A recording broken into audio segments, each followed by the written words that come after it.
Don't miss your chance to win big every week on The Zone. This week on Wednesday, you win a pair of tickets to see Train and REO Speedwagon at the Utah First Credit Union Amphitheater August 29th. Listen to The Zone all day Wednesday for your chance to win.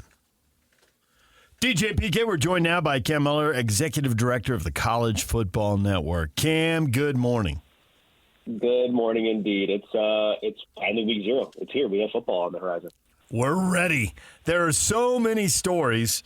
I mean, you got a legend and Saban walking away in Alabama, so can they keep it winning? We got a 12-game playoff. We got conference realignment. We've got exciting players. What is your favorite story as the college season approaches? That football is finally back. I think every offseason seems to reach its own fever pitch. This one maybe more so than other, where everybody wants to start talking about anything and everything about what's wrong with the game. And then finally, once games hit, we can talk about what's right with the game. And so I think that's what I look forward to most about week 0, is that we get here. It's August 24th, and it's here, and we get to talk about actual real live games that matter, and we get to see the product on the field. So much unknown in the era of the transfer portal, and especially with NIL backing all of it. So it's finally good to see the actual product on the field and see what quarterbacks are going to look like and what the rosters are going to look like across the nation. Yeah, you speak of the problems of the game, and that seemed like it was a dominant topic. You know, the transfer portal, you brought that up quickly because it is having such a heavy influence. And speaking here with locally to the coaches, you know, the wild, wild west was the phrase, and it's getting out of hand, and we've got to do something about it. Well, I don't know that something has been done about it, but yet it seems to me, and get your thought on it, that it isn't as big of an issue now in terms of problems. The conferences and the schools and everybody and the individuals, from my perspective, they've adapted to it, and away we go. So it seemed like it was a big deal and it was out of control. But do you think that it has settled down? It is a way of life, and it's not viewed as such a negative as it once was just a year or two ago. Yeah, we've definitely come around. I think maybe not necessarily externally from the fans and the college football lifers, the people that have had season tickets or tailgated back in the 70s and 80s. But I do think that we are at a point now where that adaptation has taken place, at least at the top level, and you're seeing the programs. They're all going to start to be run more like professional organizations, where you don't just have a scout that's scouting regional high school athletes anymore. They are going to be scouting all 133 other teams with a wealth of database of information of all these players, because you never know who's going to jump into the portal, who's going to get another year of eligibility.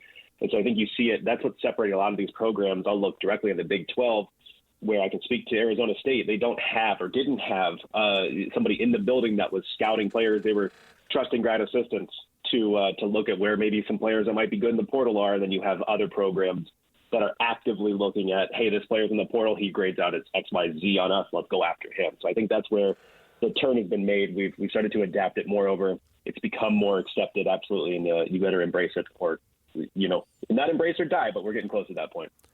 The preseason polls are out. Which teams are wildly overrated? Which teams are wildly underrated? I mean, the media and the coaches rarely get it exactly right. There's probably going to be teams in both those camps.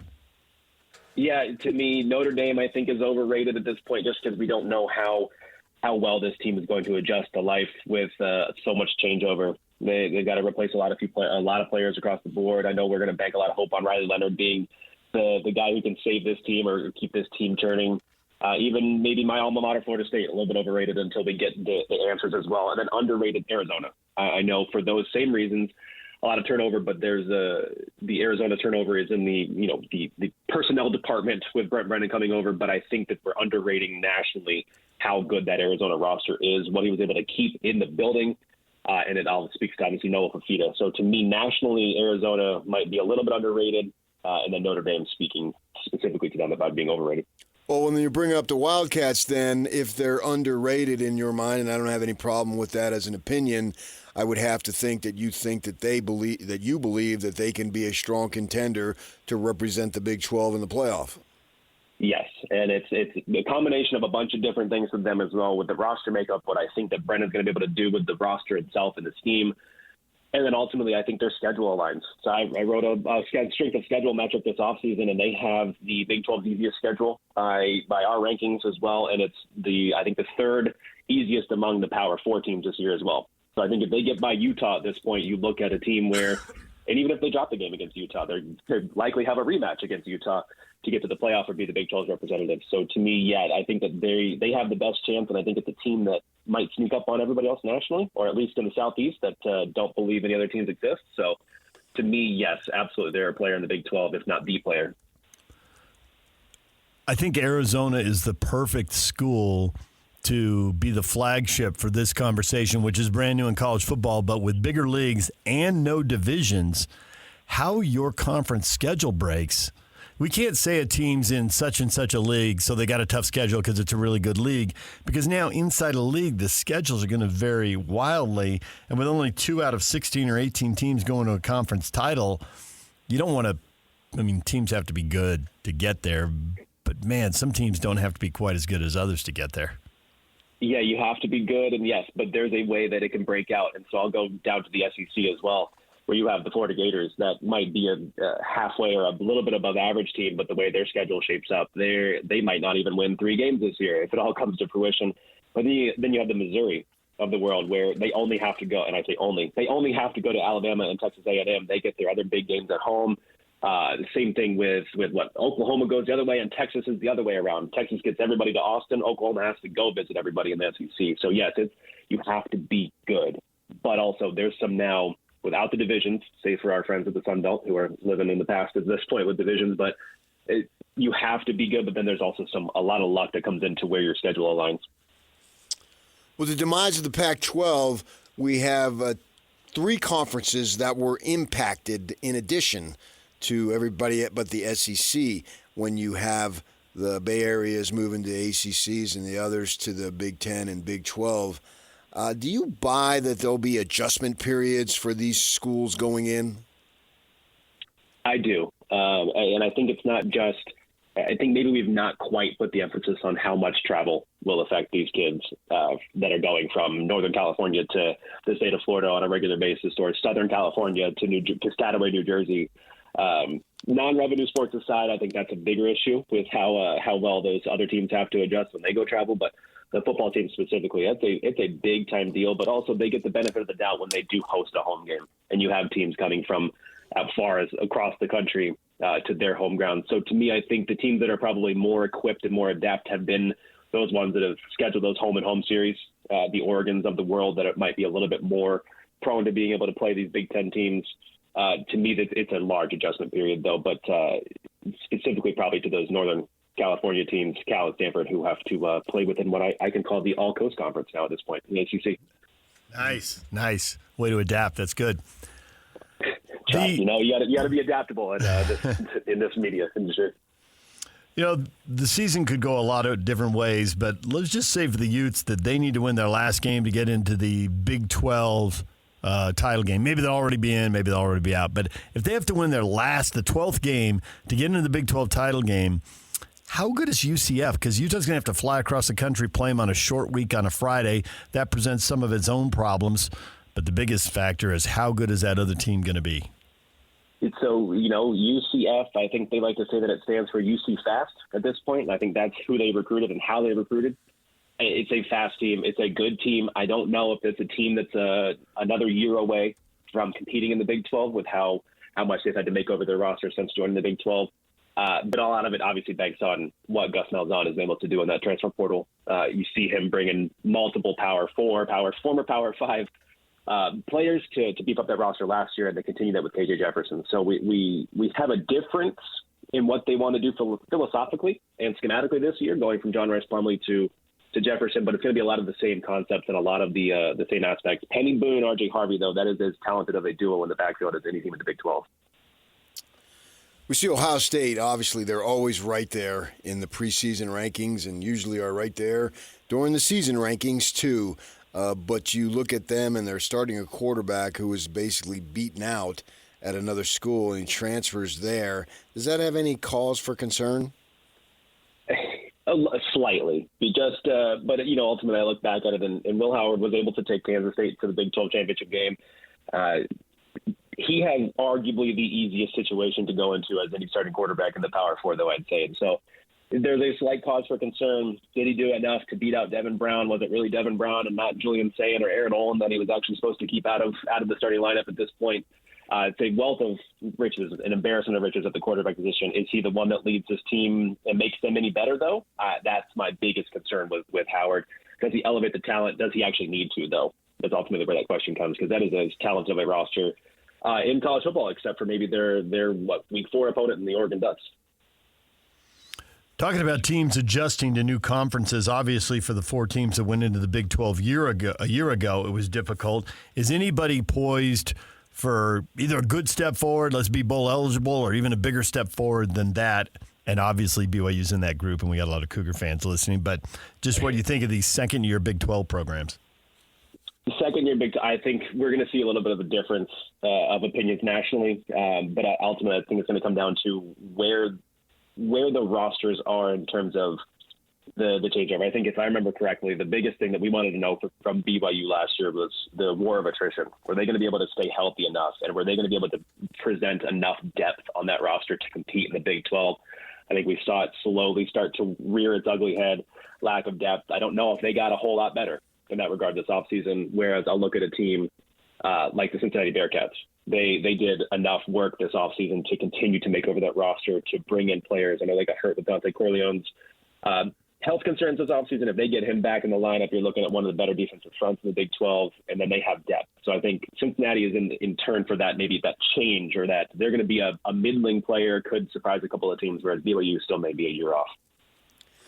When we get to the at-large bids this year, and we'll have that, it's going to be somewhat reminiscent of the basketball, where you have conferences that are petitioning and they're politicking and trying to campaign to get multiple teams in, whatever it may be. What do you think is going to be the storyline for the Big 12? I'm wondering along the lines of going to be the depth of the conference, why we deserve 2, possibly 3. Look at how we may not have the absolute dominant. Maybe the Utes end up going undefeated or 1 loss, maybe we'll see, or somebody else. But I'm wondering if you think the storyline as they get to politic, when we start to get into late November and December, that our depth is what makes us great, and that's why we deserve multiple teams in. Yeah, I think it's going to have to go to a point where you look at it on the competitive balance as well. In those games, were those top teams competitive against one another, or was it just a true runaway? I think that was a small microcosm of what we saw with Florida State's absence last year from the playoff. Obviously, Jordan Travis's injury is the reason for that. But at that point, were they competitive in the other games, or was it just a boat race? Was there any other ACC team that would have pushed for a 12-team playoff bid last year? And I don't think so. And I think that's what the Big 12 has to be concerned about. Is it just 2 teams at the top? Is it just the Utes that's dominant against, the second best team? I think that's probably the argument, because you're going to have the SEC that probably wants 4 teams in, the Big 10 that probably wants 4 teams in as well, and thinks that they can deserve that as well. And so I see it going that way, where we get at least 2 from each of the Power 4, maybe not the ACC at this point, unless things shake out for them. So a couple of at-large bids is certainly warranted. I think it's going to come down to that competitive balance of between those top 2, top 3, maybe even top 4 teams in each of the other 3 conferences. Predicting the future is a really risky business, so let's do it. Flashing forward right now, can I just assume that when we get to this 12-team playoff, Seed 1 and Seed 2 are going to be the SEC and the Big 10 champs. Seeds 3 and 4 will be the ACC and Big 12 champs, which means they're going to have to play the SEC and Big 10 runners-up, who are going to be seeded 5 and 6. Maybe Notre Dame, you think Notre Dame could be a little overrated, so I don't know if they'll be that high if they get in. But that's pretty much, even before we kick off, we can already assume the top 6 seeds and who's going to match up with who by conference, even if we can't plug in exactly Utah, Oklahoma State, Arizona, K-State, whoever. Yeah, it's to me, the seeding's going to matter. And so that actually, what that does is that silences the crowd that thinks that every game doesn't matter, because every game does matter still in college football. You're going to still be fighting for seeding. You're going to be wanting that 5th seed if you're not this top, or this 6th seed, or whatever it is at that point. So yeah, to me, to be irresponsible, I can absolutely pencil in at this point. I don't see any of the ACC teams maybe even not a Big 12 team going undefeated. And if they are undefeated, one-loss Ohio State team whose losses to Oregon absolutely gets the 1 seed, or a one-loss Texas team whose only losses to Alabama. Like, there's a serious claim that no matter what happens, we see the Big 12 or the Big 10, the SEC in the 1 and 2. So every game matters, and I think that's what it boils down to. I can absolutely see a lot of cause for concern here, though, when we get down to teams 11 and 12 for those exact reasons, though. Kyle Whittingham is talking frequently about expansion, and he thinks it's going to be significant, or realignment, whatever you want to call it there. And he's expecting that to happen not so far in the distant future, and he's been very, very vocal about it. What's your take? Yeah, my thing is I want to see what happens with Florida State and with the ACC, and if they can get out of the media rights deal, because at that point, we're locked into 2035 with some of these conferences. Any billion-dollar TV deals they have. So until we can get out of those billion-dollar TV deals, we all know money talks. And so, yes, I do think something will come of it. Something will happen. And ultimately, if these billion-dollar TV deals have any, their say, we'll at least keep the names, but the teams will be rapidly different. So change is constant in college football. And I think as long as we all continue to adapt and be ready to go and be ready to talk about teams across the nation, the product has seen a significant upgrade since we've realigned, in my opinion, since the transfer portal. So, change is constant. Get used to it, and enjoy Saturdays as we know them while you can. Did Alabama get it right or get it wrong with their coaching hire with DeBoer? They got it right, and I look at what Kalen DeBoer's been able to do since being hired. Kept the players he wanted on that roster. He brought the players he wanted in on that roster. And then I think the biggest thing in college football this season no one talks about is having live play-by-play action on iPads on the sidelines. So what did he do? He went and he got couple of head coaches, former head coaches as his coordinators, to adjust live and in real time. That is as stacked of a coaching staff as I've ever seen. And so I think that we're going to see the benefits of that play out, not just with his roster construction, but his coaching staff adjustments that they make, not even just at halftime anymore. It's going to be mid-drive. We're going to see these guys making adjustments. So, yes, Alabama got it right, and DeBoer's done nothing but impress since then. Cam, we appreciate the time as always. Thanks for joining us and looking ahead to the college football season. My pleasure, guys. Thanks for having me. Cam Mellor right there, Executive Director of the College Football Network. DJ and PK, it's 97.5 The Zone. More football coming up. 10 days to the Utes opener, 12 days now until the first full Saturday. Although we got Florida State playing in week 0, so we got that to look forward to. DJ and PK, it's 97.5 The Zone. DJ and PK, it's 97.5 The Zone. We just had on Cam Mellor from the College Football Network, a wide-ranging discussion of college football.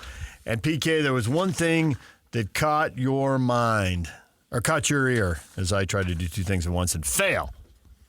Well, at least you failed safely, though. That could be very dangerous. DJ and PK brought to you in part by Lumen Technologies. Your life moves fast. Quantum Fiber Internet is faster. Move up to tomorrow's speed today. Go to quantumfiber.com. That's quantumfiber.com. The opportunity of the Big 12, what's it going to be its rep? It remains to be seen because it's brand new, right? It's brand new last year. It's brand newer this year. Mm-hmm. And as it tries to... I like that, by the way. That was good. Negotiate the landscape of where it fits in. There's only 4 of you, so are you third? That's the big goal for the ACC and the Big 12.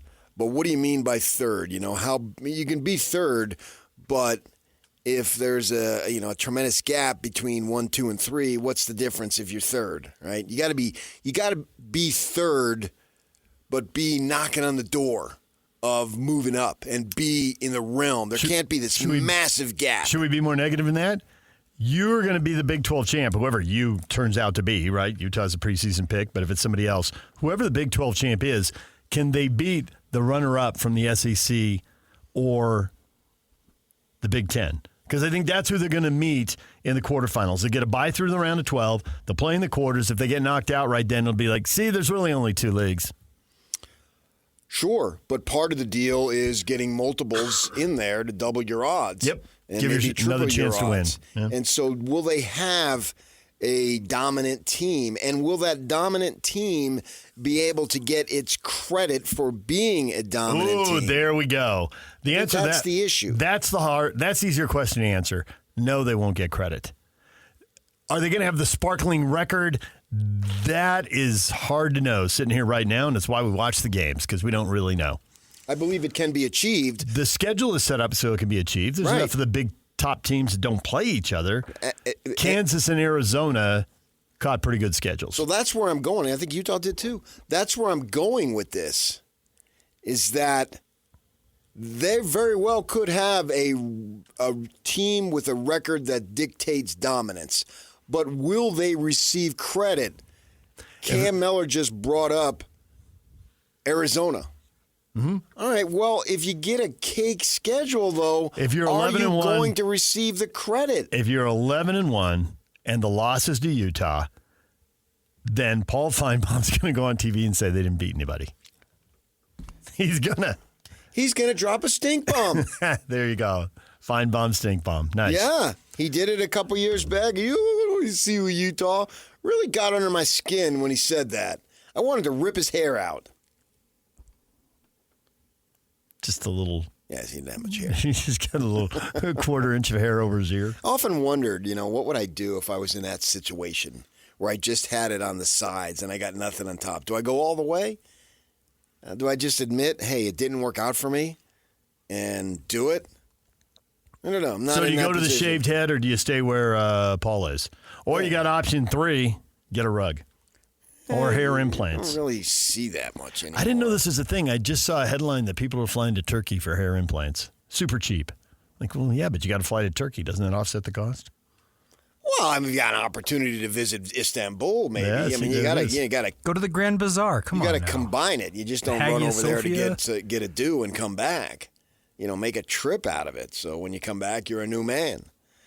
But you look at, I just went to College Football News, right, and wrote down the degree of difficulties and strength of schedules. So the U of A is coming in at 59.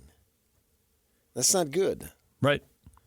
So you wonder if they, and I guess, with their offense and all, and they're capable of doing it, certainly within the conversation of doing it. To what degree are they easier or a little more likely than the other Arizona or Utah, Oklahoma State, whatever? That's up for debate. But they belong in that conversation. There's no question about it. But if they do that, will they get credit? And I just did a quick look. The best or the toughest strength of schedule. No, excuse me, let's back up. The easiest strength of schedule is Kansas State at 26. You got in the bottom, in the toughest, the top 10, you got 3. You got Colorado, Houston, and ASU. 3 teams are expected to be at the bottom. That's probably contributing a little bit to their strength of schedule issues, is they're not expected to be any good. All right. And they drew the top 4 or 5 teams in the league. Yeah, I just don't know that that's the way to go. So you got Kansas State at 26, Oklahoma State at 28, and then there's a gap there. Utah is 37, and then there's another gap to the rest of them. So then you start with Kansas at 49, Iowa State 51, UCF 56, U of A I already said 59, and Texas Tech at 60. So you only got one school in the 30s, and that's Utah at 37. And Utah gets a lot of run, deservedly so. We've been over it a million times. But you just wonder if that's going to come back. It will bite the individual school if they don't get in. The winner gets in, so you got that automatic thing. You don't have to worry about that. But I'm wondering, as a conference as a whole, if we get into November, and we're not playing big games because these teams aren't good enough. So you go a little top-heavy, but it's viewed as a little weak top-heavy. And then I know what people will say, well, wait a second, man. You got Alabama playing the Citadel, and they're having tune-ups before they play Auburn, and Auburn isn't that good. But I get that, but it's all about rep. And the SEC's got rep in spades. They don't have to apologize. They know Paul isn't dropping a stink bomb saying nobody wants to see Alabama. Well, the fact is everybody wants to see Alabama, according to his line of thinking and his view. We may think differently over here, but we're in the minority, buried out here in the West, 8 hours away from anybody. And so it doesn't really matter what we think. It's what the other folks where there's tons of people in there. And what's that perception? And I'm just wondering if this perception of these teams not playing each other and not having big games, particularly in November, will it come back to bite you? You could obviously argue that Utah's biggest games are right off the bat. Oklahoma State and Arizona are the first two conference games. So you're getting them in September. Now, if you win, if the Utes go 2-0, then they can kind of put their feet up. And I've made the statement, if they go 2-0, assuming that they win the other three, so they'd be 5-0, they'd be top 10, deservedly so, that they got a shot to run the table. But running the table, that's great for fun and all, but what does it get you as opposed to if you had a couple of losses and still won the conference? You don't get anything more. It wouldn't be the excitement of, we're going to the BCS, we're the BCS Busters. You're going to be in, you're going to have to, if you go 12-0, you got to go 13-0. Otherwise, you end up with a 7 seed or an 8 seed. Yeah, to get something. To get more, to get the most out of it. I just wonder if this conference will get its bang for its buck by having the top teams not face each other. I guess it would be kind of cool then to have K-State versus Utah, whoever it might be, two teams that didn't play each other in the regular season. That would be fresh. But you're not going to argue if you have a rematch with Arizona. As long as you're in, you really care who's the other side? Probably not. You got to win that ball game either way. Or Oklahoma State for that matter, and I guess you can argue a neutral field, but then, oh, wait, it's in Dallas. That's just 5 hours away. We got 16 hours away. Come on, get out of town. That's not neutral and all that stuff. So you go back and forth on that. I don't know that this conference will get its credit. I'm wondering if it would have been better to stage some bigger games when college football really, really becomes the talk of the town. And I don't know that the Big 12 will have that at that time. So does a 10-2 team that misses the conference title game get in? Or do you have to be an 11-win team to get in out of the Big 12? 11-2, you're the conference champ, you're in. So you're 10-2 and you're not in the conference final? Which I can see happening. I can see somebody being 7-2 in the league, losing a tiebreaker, and not being in the conference title game. Well, does that team then get in over the runner-up? Or are we assuming that the two teams that go? That's interesting. What if I don't know if they're going to get three. If that the runner-up is stretch. Yeah. Well, how will they handle a runner-up who is 10-3? Now, if the runner-up goes in, if they can get two 11-1 teams into the title game, then maybe they're both in. I'm with you. 3 is a stretch. That would be a weird year to get 3 in. Is it possible? Sure. Is it likely? No. There's not even a 50-50. I mean, it's a 10% chance, 15% chance to get 3 teams in. That'd be an odd year. If that happens once in the next 5 or 6 years, I would think that's the most you could hope for. Yeah, if the conference is around in 5 or 6 years, but I get your right. point. I'm just going off TV contracts to the end of the decade. And if you can get out of them and break it up like Florida State's trying to do, good luck.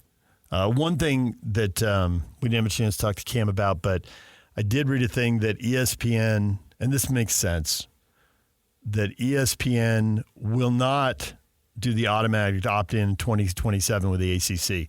That at minimum, they'll be clawing money back, and maybe if Florida State and Clemson are out, they'll just walk away. Clawing money back. Huh.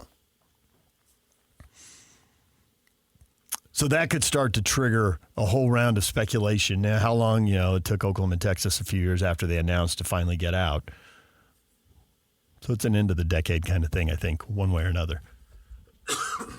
I think if there's a few big non-conference games, the Big 12 really needs to win those. Well, there aren't many. Like right off the bat. I mean, does Oklahoma State, Arkansas count as they got to win it. I don't know that that's a big game, but you certainly can lose it. Penn State at West Virginia. That'd be good. August 31st, 10 a.m. Big Fox. Isn't that what they call it? Yep. To separate it from FS1. Yeah. So does Colorado, Nebraska count? No. Okay. Colorado counts because it's Dion. Yep. But I don't see them. I don't see where they'll be in contention. And that's nothing against Dion. It's putting more realistic expectations on Dion. Allow the man time to build as you would anybody else. And they were putrid when they got Dion, right? So he needs time. If they win 5-6 ball games, that's a significant improvement in my mind. I mean, he didn't walk on water. He's a football coach. He's a celebrity. I get that. But when you show up at practice, it's not about he's a celebrity. He's a football coach with a football team trying to get better. I don't think they're going to be that good. Kansas State and Utah, they're big non-conference games or conference games that don't count. So that's not going to give you a boost. You wouldn't think. Well, I think Kansas State beating Arizona can that. Depending on how things shake out, I think that's a big game. I realize it's not towards conference standings, but you're likely to have ranked teams. And if you get 2 ranked teams going against each other in September, that's big because we don't have a lot of that. Kansas' big game is Illinois. So as I look at contenders here, it's just a little thin on big wins. I mean, Kansas is better win it, obviously. Well, everybody is. Yeah. I mean, Penn State, I called up their schedule. The next 2 games after that, they open with West Virginia, at West Virginia, and then it's Bowling Green and Kent State. W and a W. They've really got to get a handle on this stuff. Do they? Yes, yes. The TV will demand it. I hope so. Oh, I know so. Hasn't demanded it out of the SEC yet. But the world has changed. If nothing else, maybe they move conference games around. So we see more conference games week 2 and 3. Because you're right, they need better product to televise. Yeah. Yeah, we get so excited about it. About midway through the second quarter, I'll be bored with SUU and Utah. Yeah. It'll be a game. It'll be great.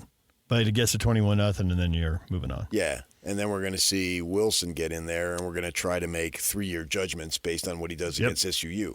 Wilson and Caleb Lohner, right? Let's watch those guys. What have they got? Well, Lohner's only got a one and done, right?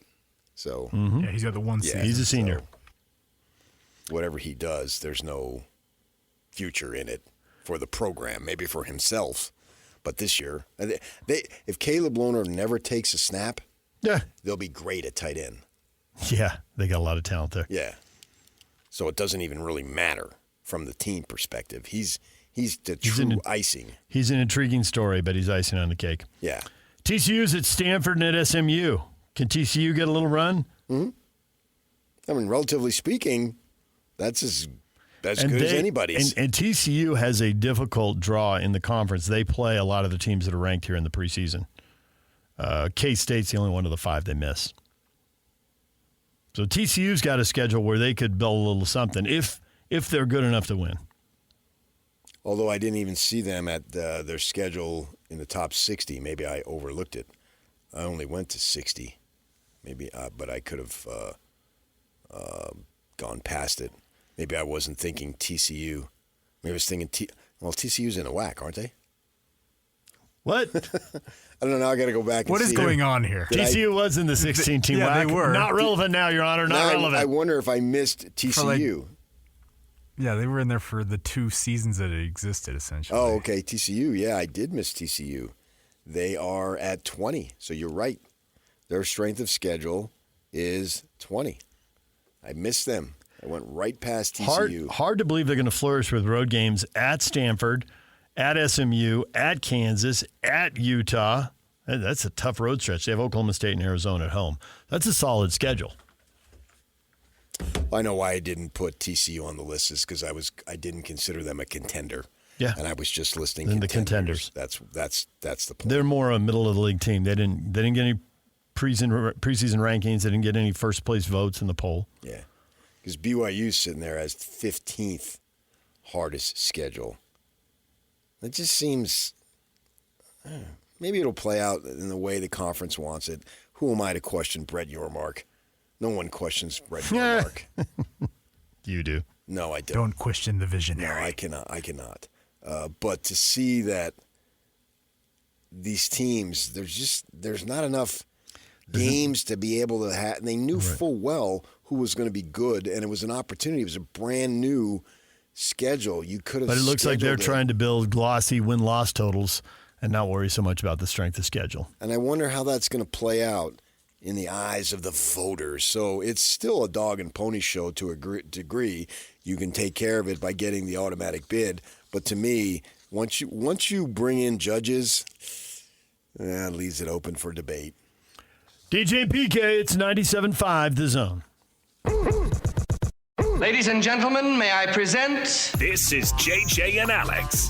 6 SEC teams against 6 Big Ten teams, which I know is not possible. I'm just saying, if that were right, if that were the case, that actually would probably be the most intriguing from a TV interest standpoint. And I think that the G5 invite becomes like, isn't that cute? Well, we've always liked these storylines. Utah 2004 and 2008, Boise State being the BCS Busters. That's so fun for you guys. Just don't be a part of our national championship. Get the hell out of here. Just don't win that game. Just don't show up don't for win that. that 5-12 game. Yeah, if you win your first round game, then you know what you have to do. You have to lose in that second round at the very least.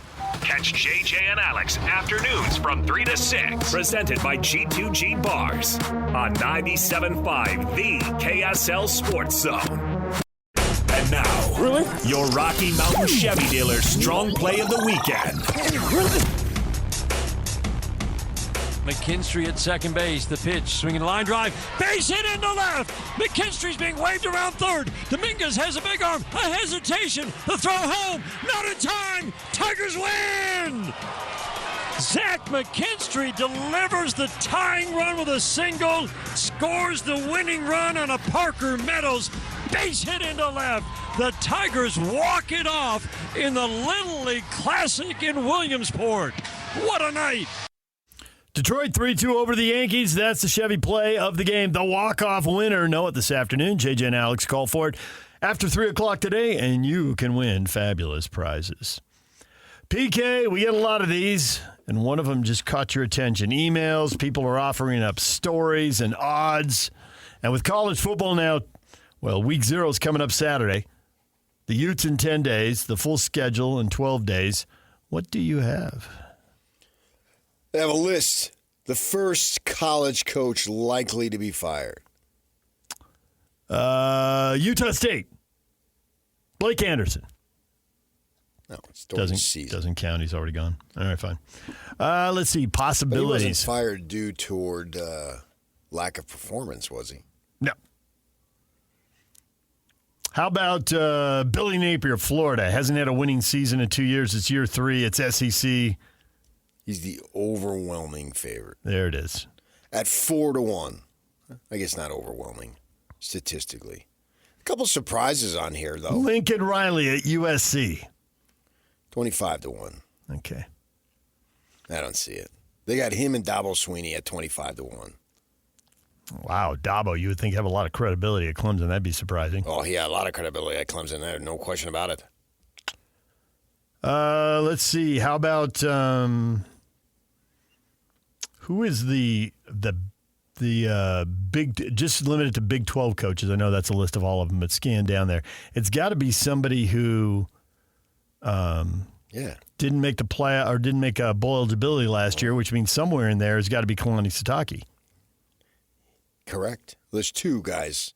Cincinnati? No. UCF? No, hold on. Okay. 2 guys that you would look at that are on the hot seat in the Big 12. The hottest seats, to me, it's obvious. I'm blanking on I know this, you are, but when I the say it, second you one. will know it. Okay. Aranda.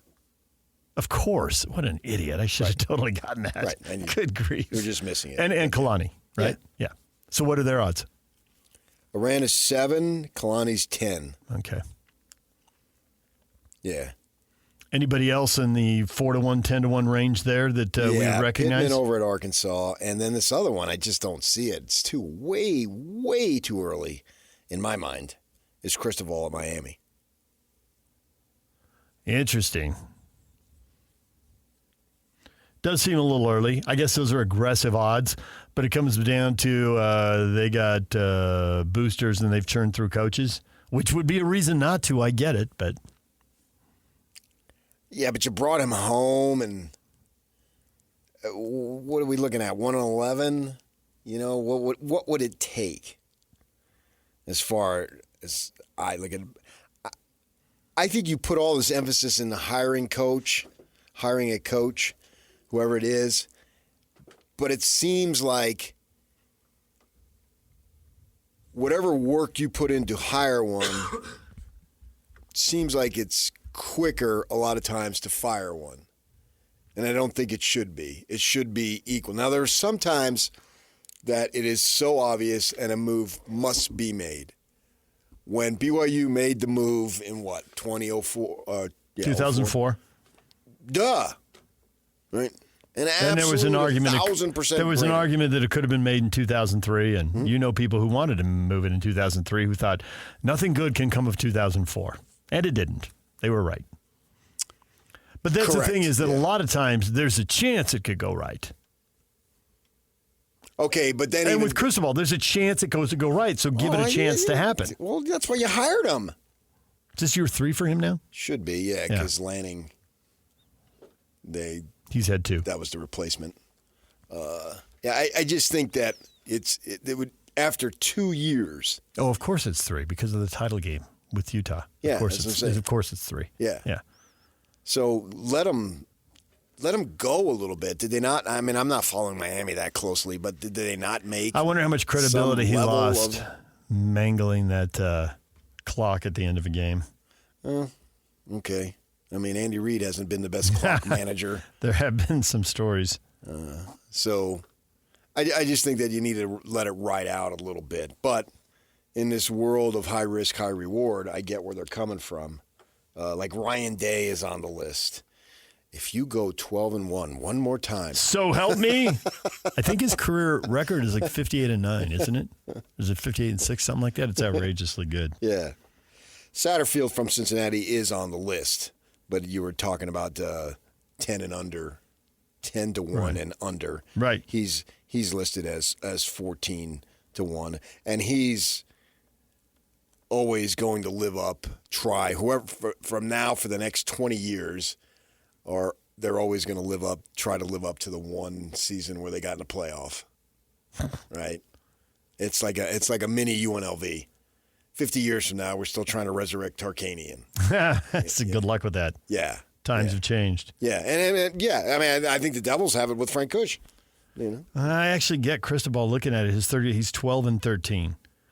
Like running him, if he'd won, I don't know. But see, I have to look. You just look at records. You look at numbers, and that's the be-all, end-all. And if he has a third year and he's under 500 after 3 years, yeah, I do think the number is. And to your point, if he'd won after 3 years, if he was, 24-12 or something, yeah, you're not back to the glory days, but you're in a half-decent spot. Give him a chance to build on it. What spot was he in when he took over the program? Crappy. That's why he took it over. It'd have been great. They wouldn't have run the last guy. Yeah. So you have to look at it and see.